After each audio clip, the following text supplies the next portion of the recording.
Sabunçu rayon polis idarəsinin narkotiklərlə mübarizə bölməsinin əməkdaşları narkotik vasitələrin qanunsuz dövriyyəsinə qarşı növbəti əməliyyat keçiriblər.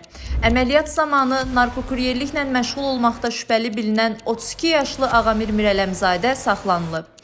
Ondan 11 kiloqramdan artıq tərkibinə psixotrop maddələr əlavə edilən marixuana aşkarlanaraq götürülüb.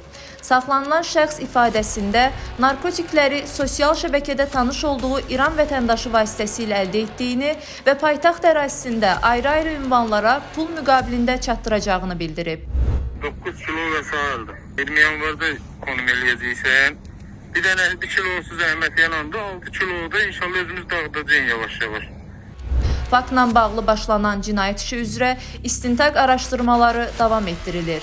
Qeyd edək ki, Sabunçu rayonunda polis əməkdaşları tərəfindən cari ilin əvvəlindən bugünə qədər keçirilən əməliyyatlar zamanı 95 kiloqram müxtəlif xassəli narkotik vasitə və psixotrop maddə qanunsuz dövriyyədən çıxarılıb.